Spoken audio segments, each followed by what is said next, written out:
Hey guys, and welcome back to my channel. If you don't know me, my name is Sentia. Welcome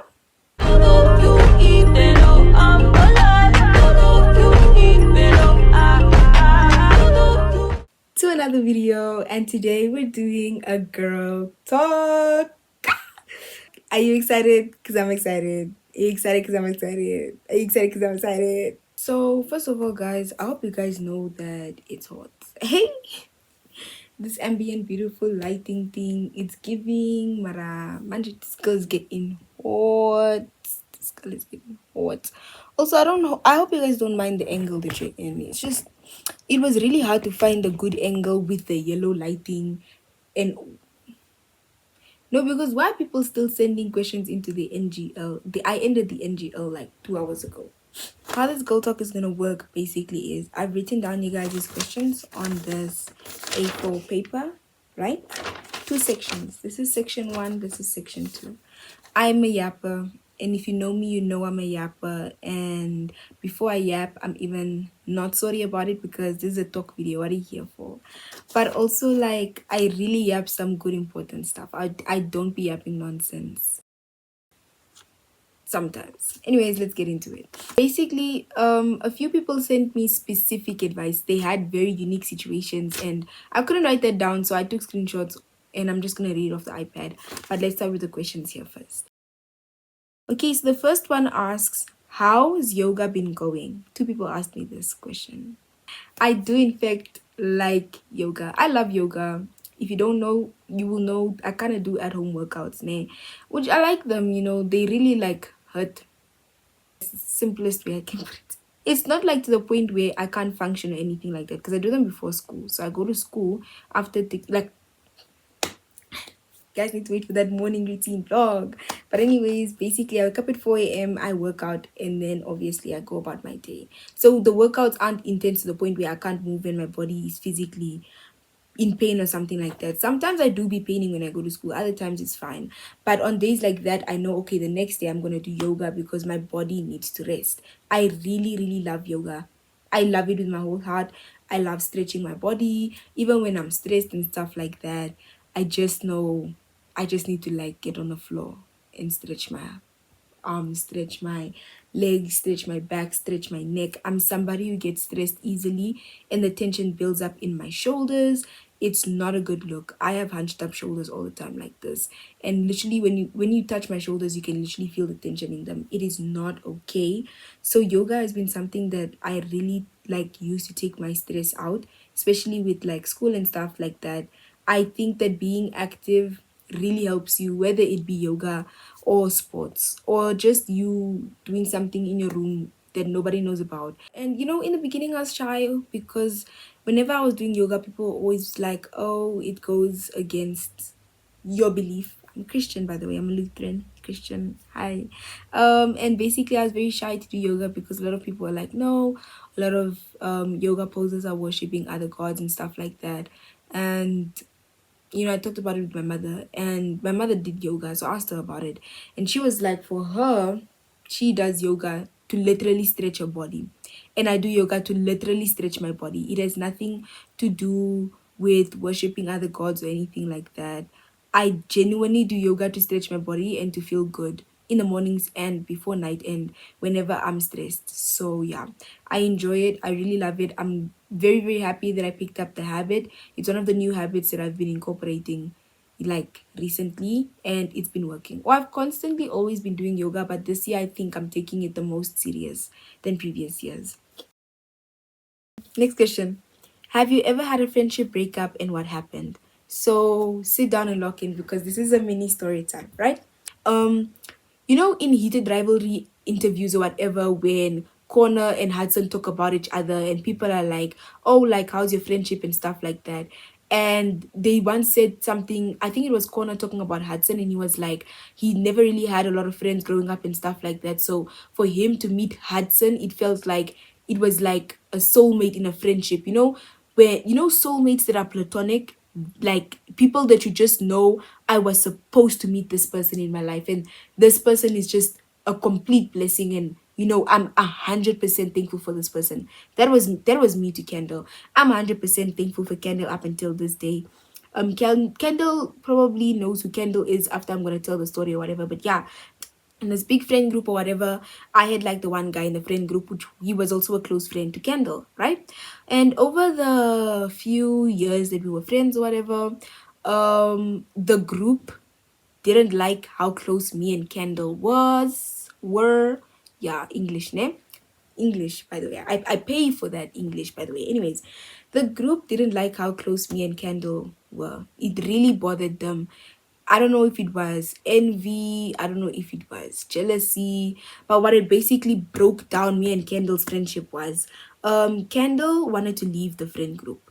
Basically, we were like a boy girlfriend group. We weren't even a friend group because they didn't really accept us like that. So the boys kind of had their own group on their own, like they grew up together, so they were like, like a low-key a group on their own and stuff like that.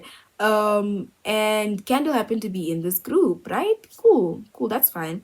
And so basically, Kendall was telling me about how he doesn't want to be in the group because he doesn't feel like his morals align with the group's morals, right? Now, one thing that really irritated me and my best friends about this big fat group we were in is, especially me. Let me just talk about myself for a second. Let me not involve other people. One thing that irritated me about this boy friend group was the fact that it always, and mind you, I've been friends with these people at like for like 3 years at this point. 3 years for some of the people in that group. Some of them maybe like 1 year, minimum 1 year, but maximum like 2 years I've been friends with these guys. And it always, I promise you, whenever it came to big situations where it was me or something else, it felt like I was not a priority to these guys, and they would always pick something else over me, or they would always pick each other over me. And it's even in the sense where that homeboy could be wrong and they would still pick that homeboy over me because it's their homeboy. But like, you were just talking about how I'm your friend, and I was telling you about my childhood, and I was telling you about the way I grew up and my family and my friends and how I feel in my heart and things like that. And you're talking about, yeah, but at the end of the day, you're a Han. That's my homeboy. That's what it came down to all the time. And the reason why I really, really loved Kendall, I can even use that word, was because Candle never made me feel like that. Candle never made me feel like, oh, it's them over you. Candle treated all of his friends equally. Not equally to the point where he loves us all the same, but equally to the point where he's not picking sides. He wasn't a pick sides guy. He was a I'm close to you, so I'm cool with you type of guy. I just said Candle is a guy. Kendall is a guy. Anyways, long story short, me and Kendall, or I used to get heavily bashed by this group, guys. Not bashed on the line or whatever, but the things that they were saying about me and the way that they were talking to me. And these guys are like my friends for like 2 3 years. And to see these guys completely turn their back on me because of my close friendship with Kendall genuinely made me hurt. It hurt my feelings. It genuinely hurt my feelings. And for Kendall to still like show that, oh yeah, no, I'm your friend regardless if they're not your friend anymore, that's what made me realize me and Kendall are really close. Like, when it comes to these bras picking somebody else, Kendall is going to pick me. And that is what I liked most about Kendall. He made me feel like a priority. Like, on the Segucha, I'm here for you. I'm stepping up for you. You don't have to worry about me ditching you and following the crowd, because I'm not doing that, because you're my friend. That was the vibe that Kendall gave off to me. And that is why I feel like me and Kendall were so close. But that is why the other people didn't like me and Kendall's friendship, because me and Kendall were that close to the point where they realized Kendall would low-key choose me over them in a situation. And that bothered them heavily. They couldn't fathom that. And I think it got to a point where me and Kendall's mutual friend, the guy that I liked, also started getting bothered by it or whatever. And me and Kendall had so much respect for this mutual friend. We had decided, let's stop being friends, because we don't want to make our mutual friend feel worse. We don't want to make our mutual friend feel bad. Me and Kendall stopped being friends February, end of February, beginning of March. And maybe like by April, me and Kendall completely stopped talking. We don't talk at all. Till this day, me and Kendall like don't talk. I feel like that boyfriend group genuinely had a problem with me. And I don't think I'll ever understand why. Because at the end of the day, Kendall still distanced himself from the friend group. Even after I stopped talking to Kendall. As far as what I've heard, gossip wise. But anyways, yeah, that was a friendship breakup. Me and my friend Kendall stopped being friends because other people were envious of our friendship. I can honestly tell you that there were countless amounts of times where I wanted to reach out to Kendall. My best friends are clearly tired of hearing about that, but anyways, yeah. Around September last year, I kind of let it go. Usually, when I am really hurt and I can't let somebody go, I write them a letter. So I wrote Kendall a letter. I don't give the letters to the people. The letters are for me. I write the letter and I'm like, I write my whole heart out and I'm like, okay, cool chap, like I've written this down now and this is how I felt and it's fine and it happened and I'm going to move on now. So yeah, I hope you kind of understood the story or whatever.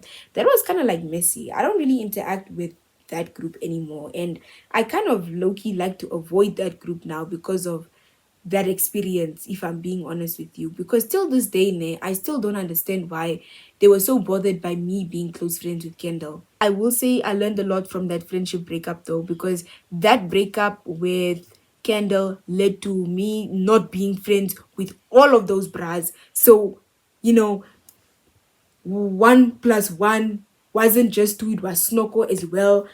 And yeah, and yeah. The next question: have you struggled with confidence and how to overcome it? Yeah. I get this assumption a lot that I'm always like forever confident. I've always been outgoing. I won't even like lie about that. I've always been a very outgoing, very talkative person, and I've always said things that are on my mind. I've always spoken up and I've always tried new things, but I didn't always have the biggest confidence. The thing about my confidence was I was very confident around other people, but when it came to me sitting down by myself alone, I wasn't confident in that at all, especially in primary school. I think I really built my confidence in grade 6 and grade 7. Those were my canon event years.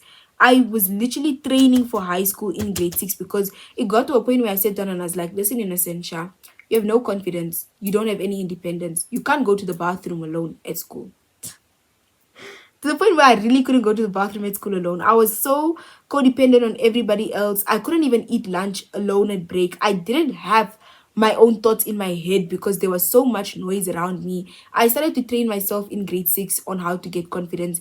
And it was the little simple basic things that people always tell you. These things don't work. These things are lies. I literally did affirmations every single morning. Those YouTube videos, I was running it back to back, watching those motivational speakers. The Wizard Liz, she was my best friend. That lady taught me confidence, guys. Working out is when I started in grade 6, and grade 7 is when I started to take it seriously as well. And overall, just building my confidence like that. There were moments where I was insecure throughout my life. I wasn't always just a big fat ball of confidence or whatever, but I can honestly say even going to high school was very scary.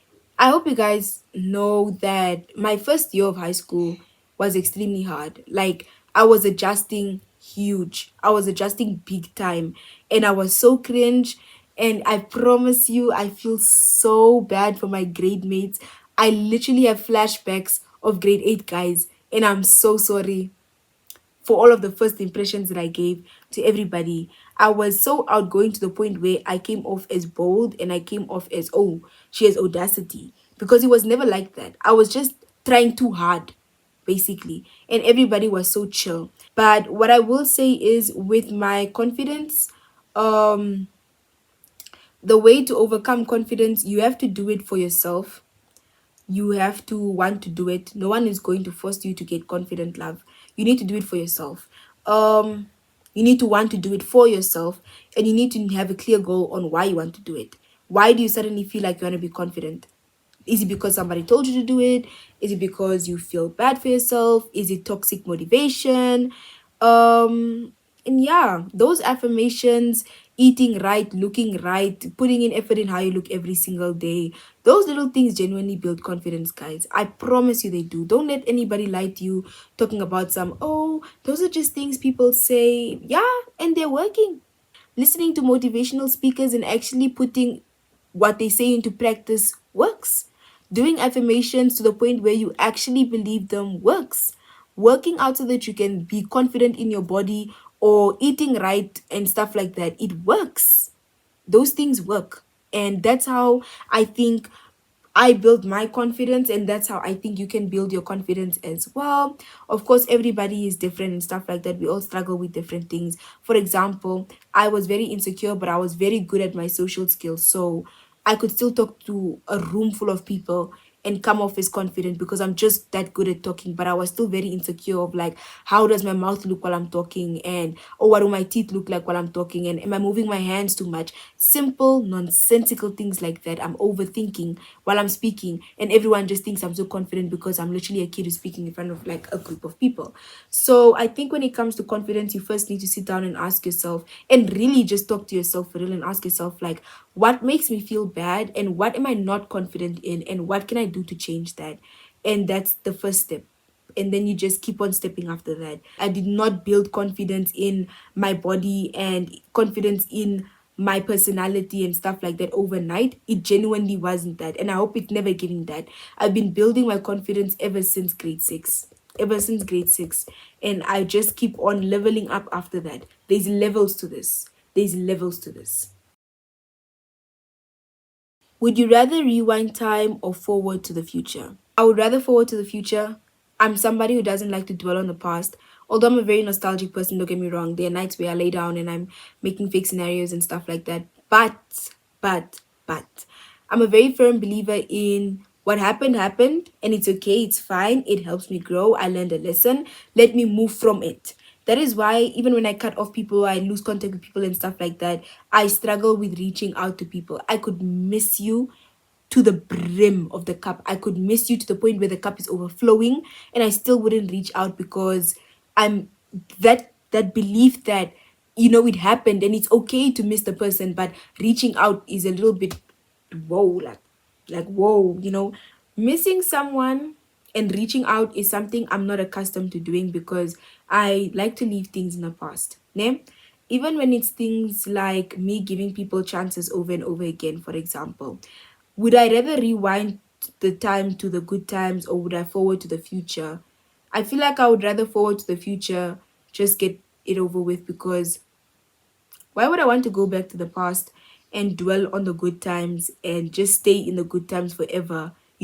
Being consumed by nostalgia rather than focusing on the future and focusing on making more good memories. My life motto in like my entire life, I've lived 17 years of my life only now, but I can honestly say I don't want to ever reach the age of 60, 70 years old and I talk about how I wish I had done this in my life, and I wish I had done this different, and how if I had only done this I could have been happy, and I give people advice on living your life to the fullest because you're going to regret it. I don't want to regret it.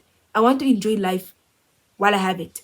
I'm 17 years old, guys, and I don't want to end up like those people who talk about how they didn't enjoy their lives because of all of the things they wish they could have done. I want to do all those things. And in order for me to do all those things, I need to be in the future. I can't be dwelling on the past. The past happened. There's nothing I can do about the past now, but there's like infinite possibilities of things I could do about the future. So I think I'd rather focus on that. So I would like forward to the future. This person, I think, isn't asking for advice, more so my opinion, but yeah. Is it weird to invite a girl over to my place, make a heavy lunch together, put on 90s comedy movie, and just snuggle ourselves into a nap until like nightfall? And that's without any inappropriate interactions, just getting to feel each other and experience each other's auras and vibes. Listen here, young men. If this girl is coming to meet you for the first time, this is like first date, first 3 dates, matter of fact. First 3 dates basis, and you're telling this girl to come over to your house. I do not care how good the lunch is, how funny that comedy movie is, or how comfortable the blankets are that you're snuggling in. The first 3 dates, nobody should be coming to your house, guys. Nobody should be coming to your house the first 3 dates. Dates. I'm not talking stage months. I'm not talking dating months. Dates. The dates. Whether you had a date before your talking stage, you had a date in your talking stage, and you had a date during dating, or you've been talking for 7 months now and you still haven't gone on a single date up until you go on those 3 dates, boss. Outside of that house, you should not be inviting anybody inside your residence. Do not be inviting anybody inside your residence.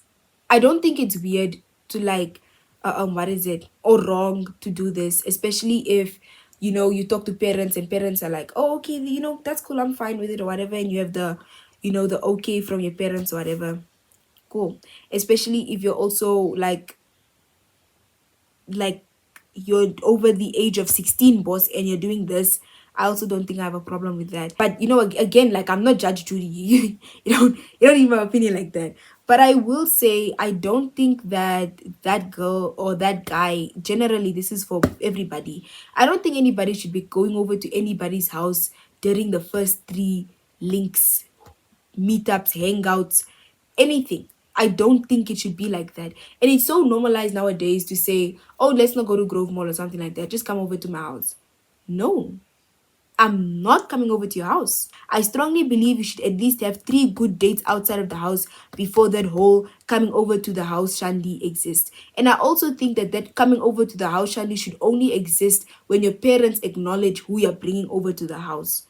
Like, and that's what this generation doesn't understand so much. And it's looking fine, like, it's okay. Some people don't like to open up to their parents like that, for real, man.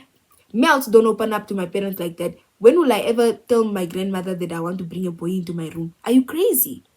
Because I'm not crazy. I'm not crazy. But do you get what I'm trying to say? Like, if you are the ripe age of 15, 16, and you think that this is okay for you to be doing this at 15, 16 years old, I hope you know that it's not okay. And mind you, I'm talking about sneaking into each other's houses, and it's fine because all we did was watch a movie and dance together and stuff like that. Like, okay, but like, the bra still didn't take you on a date though. You didn't get any flowers. You didn't get any chocolates. Nothing. But you're coming over to this bra's house. And the thing is, you guys ignore the first three dates and then you get on no dates, and then it's just come over to my house, come over to my house. That's where my issue is. So if you like this girl, and you want to get to know this girl on a serious level, and this is advice to the boys now, I would advise you to take that girl on a good 3 dates first. Good 3 dates, get to really know this girl. People will be talking, having a talking stage for 7 months. You don't even know my blood type. What's my blood type? Exactly, that's what I thought. But you've known me for 7 months. That's exactly what I thought. What type of questions are you guys asking in these 7 months of talking stages? Talking stages, but you're just coming over to each other's houses, and then you are just playing house. Mind you, you're 16, 15 years old. So, me and Henry are currently editing the vlog. In a nutshell, what I wanted to say was that this is a really cool, cute, magnificent idea, and I would definitely want to experience this. Ne? But in the beginning stages of a talking stage, no. In the beginning stages of a relationship, no. I think if I was long term with somebody already, that's when I would want to do this. That's when it's cute. That's when it's appropriate. But in the beginning, it's like, I don't even know who you are. Why am I bringing you to my house? Like, I, like, no, like, I genuinely don't know who you are. Why am I bringing you to my house? Long term or whatever, like, bro, like, I've known this person. You know who the person is. So obviously, you feel comfortable bringing the person into a safe space of yours. It's totally different when you've known the person compared to when you don't know the person and there's just random people in your house. And that just might be me. And a lot of people say that I'm very old fashioned when it comes to crushes and dates and stuff like that. And I just think, like, I just want to make everything fun and I want to enjoy everything. And, whatever I do is going to be awesome sauce. So why not make dates awesome sauce? I don't think I would ever like just going over to a guy's house and never being taken out on a date. I don't care how much this guy posts me on his Instagram story, and I don't care how many people know about me from this guy. If this guy never takes me out on a date, that is a deal breaker. It should be a deal breaker, because trust you me, in the beginning stages, when you never go on a one-on-one date, you will never go on a one-on-one date. People get so comfortable in relationships, and when you're comfortable, you stop putting in effort. And it's so bad, but it's the truth. Now imagine hookup culture allows you to be comfortable before you even go on the date. To the point where you're so comfortable. Comfortable is lazy, by the way. You're so lazy, you don't even want to plan the date. You just tell the person to come to your house.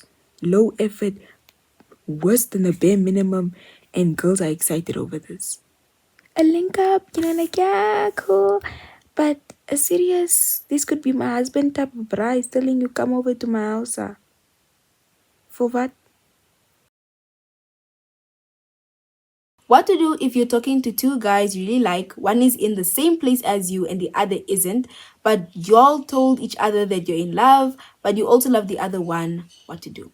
I firmly believe in the pros and cons list. You can kill me, but guys, girl, if you like two guys, write down that pros and cons list. Write down that pros and cons list.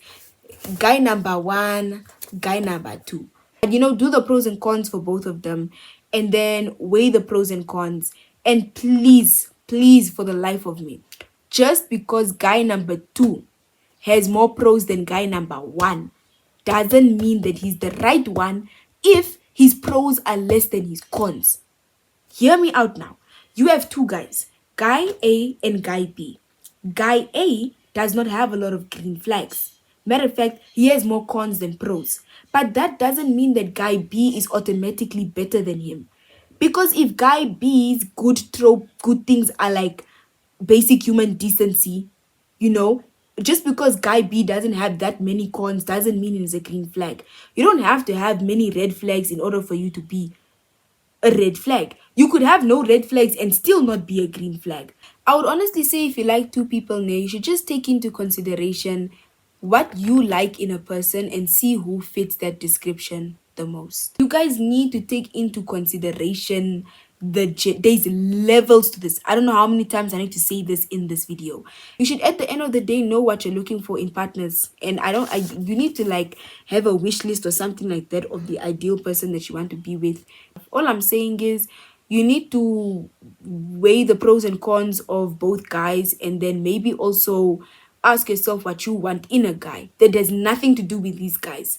Absolutely nothing to do with these guys. Write a wish list of the requirements that you want in a person that you like romantically and see which person fits this description of this person better. And if none of them fit for you better, leave them. And please don't settle for the one thinking, oh, but at least this one is better than the other one, so let me take this one. Don't do that. Don't do that. Do not disappoint me like that. Leave both of them if they do not fit your description of your dream guy. Please. Please and thank you. Do you believe someone deserves a second chance when they regret? Basically meaning, do I think if someone regrets what they've done, do they deserve a second chance? I'm somebody who always gives second chances. Unfortunately, that is how I'm programmed. I'll give you a second chance, I'll give you a third chance, I'll give you a fourth chance, give you a fifth chance, give you a sixth chance. However, I will say, nay, if you give this person continuous chances and at one point you decide, you know what, I don't think you deserve any more chances anymore, I'm done here, please be done there and don't ever go back. Don't look back. Don't turn back. Don't do anything. I do believe that people do deserve second chances. For some people, some things are just, you can't go back to them. Some things just cut deeper than you could have ever imagined, and that's fine. But me personally, I'm somebody who believes in second chances because I know I would want a second chance if I did something to offend somebody as well. And we're all human beings, we all do wrong things, and we all want redemption arcs and to redeem ourselves and to show this is not who I really am, this is just me at a low point in my life, or this is just me when I made a mistake, this is not who I am, let me show you who I am, let me redeem myself, so that's why I believe in second chances. But once I have given you enough chances and I feel like, you know what, I've given you enough chances, you have had countless times to prove yourself and you haven't done a single thing. And I choose not to give you a chance again. I'm never going to give you a chance again. And I stand on that. Because how many chances did you have already? Now that I tell you, oh, I'm done, and you're like, you're done for real? No, can I please, like this time I promise I'm going to be serious. You're lying in my face. Because what do you mean you had 10 chances, but come I was going to be serious by 11? Please, get out of my face. Get out of my face. No, no, no, no, no. But if it's second chance, I think you should give a second chance. And if second chance doesn't work out and you're already hesitant about it, don't give that third chance. At the end of the day, this is your life. How are you feeling about exams? Are you ready? No, I'm not. Are you ready? Are you ready? Please tell me in the comment section if you're ready for exams, guys. Oh, because when I tell you guys I'm not ready for exams, I'm currently doing mock revision. Or I'm trying to do mock revision while also juggling studying while also juggling homework, while also juggling focusing in class, and I'm trying to be more active community wise, whatever. Okay guys, so I'm just here to quickly answer that question about academic pressure. It's currently the 16th of April, and I thought that out of all of the questions, you guys would want a more updated response to this question specifically. Currently, people are writing exams. I do not write exams first term. I only write exams second term. They start the 20th of May. Cool. Right.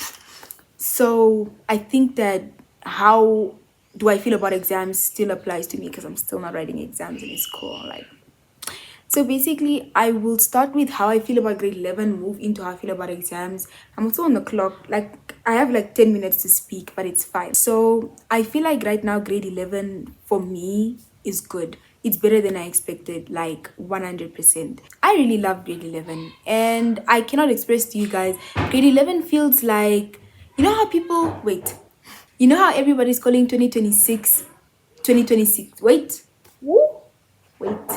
You know how everyone is calling 2026 2016? That's what grade 11 feels like for me. Not 2016, but I feel like my best high school year was grade 8, 2023, and this year resembles 2023 but with so much growth. First of all, I absolutely love my grade mates. My grade, I love my grade. The grade 11s of this year that I'm grade 11ing with. And you will never catch me tell those kids that. But I honestly 100% appreciate those kids because it might not seem like it now, but I'm actually behind the covers, behind my cool covers of being the coolest person ever because I'm just that guy. I actually have a bad anxiety towards socializing with people, especially after I shut myself down. And I feel like last year I really shut myself off from people and I put people into boxes. And this year I've slowly started stepping out of the boxes, stepping out of my bubble, talking to people I have absolutely nothing in common with, talking to people that I don't even have the same subjects as. I feel like my experience is so elevated by the bond that my grade is now currently nurturing and building or whatever. And it can even be a simple connection that lasts like such a big impact on me. It was even on my vision board, it was on my New Year's resolutions. I write those down. It was to interact more at school and to bond more with my grade, and that's something that I ticked off very early in the year. So I'm very very happy that me being afraid to talk to these people and break these overthinking walls that I've built in my head like got broken so fast. I'm very grateful for that because now I don't feel like I'm going through grade 11 alone. And I feel like that's the biggest, scariest thing about grade 11. It's like your future is now all on you alone. No one is responsible for it at all. You fail grade 11, you amount to nothing, no job, no nothing. And guys, in Namibia, there's hardly ever jobs. You go to university for those 7 years and you don't even get employed and you're sitting at home, and the lack of job opportunity in this country is so scary. So now you're sitting there with all of these facts and you feel so alone, and it's something that is not elaborated on. Out of grade 11 peer pressure and grade 11 stigma and stuff like that, the most I hear is about how the pressure is going to kill you and how you're going to burn out and how you're going to have no social life. I don't even think people bring up social life in like a positive light when it comes to grade 11, because it's like, how can you have a social life? You need to be grinding 24/7. Like, no you don't. And that sense of community really puts me at ease. I don't know about the other kids. We've all got our different thing. Some kids have sport and sport is their support system, and that is 100% okay. Kids have picked up sports this year and activities and stuff like that. I have joined the environment club and I have joined the debating club. And I'm happy I even joined something, because if I'm being honest with you, I was going to quit everything this year as well and just not do anything and just come home and do nothing all the time. And it's not because I didn't want to do it, it's because I felt like I wasn't supposed to do those certain things. But it's like, I deserve this. Like, I am as worthy as everybody else, first of all. And second of all, I do not need to feel inferior to anybody else, because we're all going through this for the first time at the same time. And sure, somebody's older brother or sister might have told them this is how it goes or this is how it is, And I'm the oldest, so now it feels like I'm stepping into the battlefield blind or whatever. But the experience is still going to be new for everybody. And I think that comforts me a little bit. Not as in like we're all gonna be stupid together, but as in we're all gonna be stupid together, but at least we're experiencing it together. And I think that makes grade 11 so much better for me. That's the same energy that I feel like I'm going to direct towards my exams as well, because again, I'm actually a very anxious person, especially when it comes to exams. I will be sweating rivers, guys. I'm talking about sitting there like, okay, I need to take a deep breath. Okay, like nobody's looking at you, just continue writing. They don't know that you're actually about to die because you can't breathe. Because if you write this answer wrong, that means you're gonna fail the exams, meaning you amount to nothing. And I haven't even written my name on the paper yet, actually. And all of this is going on, and I look like such a normal human being, but really, I genuinely feel like I'm dying in an exam room. I can't explain to you why I feel like that. It's just something that I go through. I have extreme exam stress and anxiety, and if you go through that as well, we are twins. Burnout is there. You just need to accept it and go through it and pick yourself up and tell yourself, this is not what I want. Guys, this country has no jobs available. It is so hard to get a job, guys. It is so hard to get a job. It's even harder to get into a good university.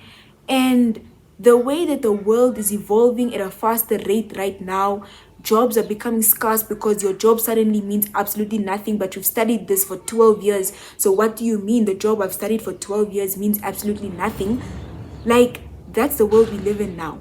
And I, as I said before, don't want to grow up to be the type of person that says, I wish I did that. I want to do it. I want to experience it. I feel like when it comes to burnout, you just need to acknowledge why you're doing this in the first place. And it's not just because your mother wants you to pass, because your mother wants you to pass for you. So why do you want to do it?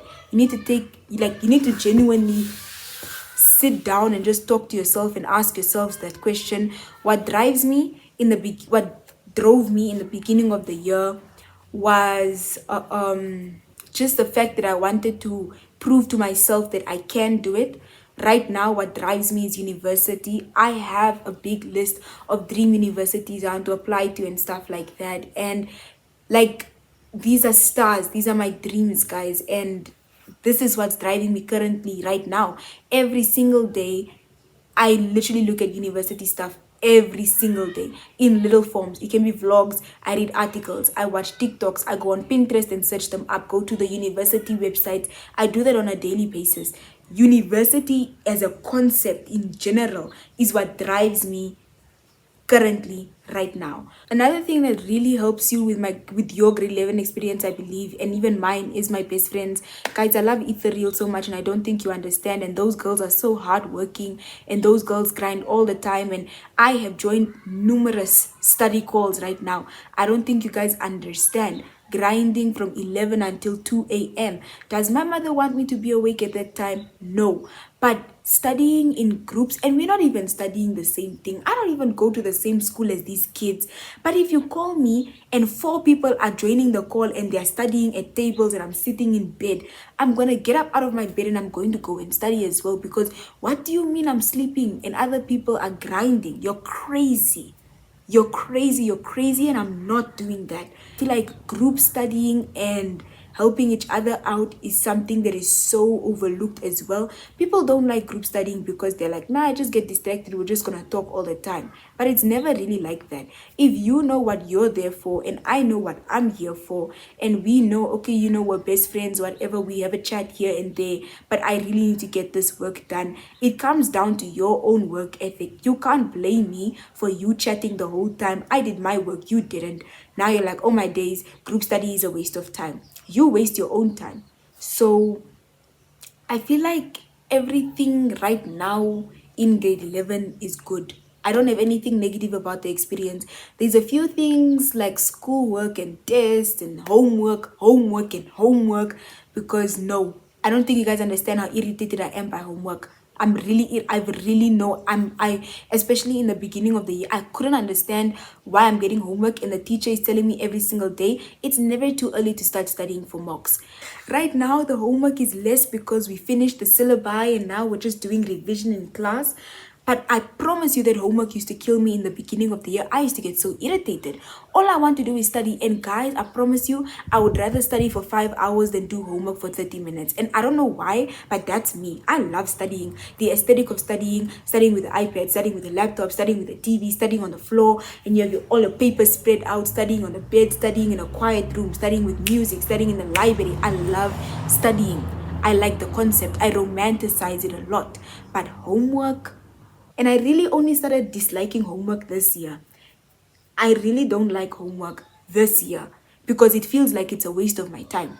It's not, because homework is still practice, but for me, what irritates me about this grade 11 thing is the homework.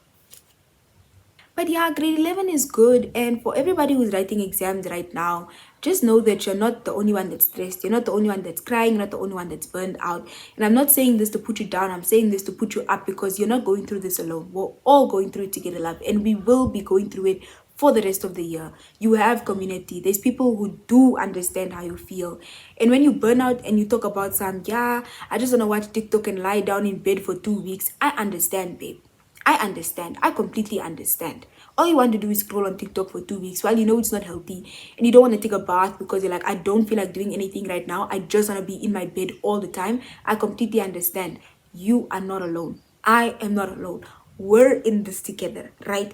But at best, enjoy the experience, because people focus so much on the end result of grade 11, they forget what the experience of grade 11 is, and then you remember all the negative things. So just enjoy the experience and work for your end result as well, but don't bash yourself over it. No one is bashing you over it. Grade 11 is just a stepping stone to the goal that you need to reach. And once you figure out what that goal is, I promise you, you will not be as under pressure as you think you are, because half of the time most of the pressure comes from you. It comes from your parents, it's silently there, but most of the time the person that is telling you, oh my days, you need to study more, oh my days, you're not doing enough, that's you every single day to yourself, especially if you see other people doing a lot.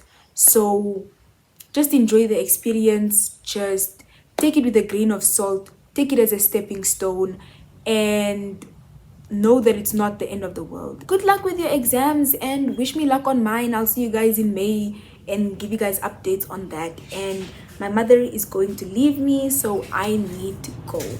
Toodles. Toodles! To the point where I actually have to do a voiceover in order to answer your question. I'm so sorry, because I literally just talk about how I feel about grade 11 while the question was how I feel about exams. I currently am preparing for exams, and I think my preparation is going well. I think for the first term, I just wanted to try new study methods and see where they get me and see how far I get with these study methods, see how far I improve and see how much more I need to improve on, etc. Of course, I'm not 100% ready for exams, but I feel like I'm finally on the right track. I'm finally not scared to ask my teachers for help. I finally am acknowledging what works for me and what doesn't work for me. And in the beginning of the year, the biggest part of this year was for me to figure out study methods that work, what I'm wasting my time on, what I could be improving on, etc., etc. So in a nutshell, I'm not ready for exams, and I think I will be in June, because I want the mock exams to steer me in the right direction again. I'm gonna use whatever available resources that I have right now and all of the little time that I have right now to prepare, because I'm definitely not ready yet, especially for end of year exams. But I feel like I'm more confident. I'm not as anxious about exams as I usually am, because I have the support of my friends and family and even my teachers at school, and that makes everything so much better for me.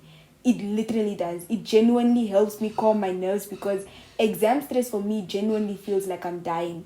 So for me to see exams in front of my face and not feel like I'm dying is already 100% improvement for me. And I feel like I take it step by step every single day and take it with a grain of salt. Every single failure I have this year, I'm trying to learn from it. I'm not beating myself up over it anymore, because my goal is to have a excellent end of year grade 11 report card. So even if I stumble and fall now, I want to catch my feet by June, July, so that by the end of the year I'm 100%. So it doesn't matter whether I stumble and fall now and I don't even have feet to walk on. I'm perfectly fine with that. As long as by the end of the year, all this falling down and all of this stepping on other people's feet and my own feet and falling down over and over again works out. Because there's levels to this, there's genuine levels to this.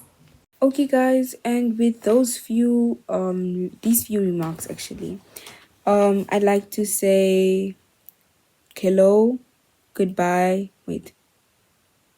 good morning, good evening, good morning, good afternoon, and good evening. Good morning, goodbye, good morning. Ay, goodness gracious, don't know. Anyways, guys, with these few little remarks, I'd like to say goodbye to you guys. Thank you guys so much for watching my vlog. If you want to see more of this content, please let me know in the comment section on my Instagram, Innocentia. And yeah, stay tuned for more fun videos like this. If you guys have any videos that you guys want me to do, please let me know. I'm open to Rex. And I will see you guys in the next video. Like, comment, share, and subscribe. I love you guys. I appreciate you guys. Thank you to everybody that joined in on this. Again, reach me on my Instagram if you want to join in on polls and stuff like that to decide what goes on the YouTube. I'll see you guys in the next video.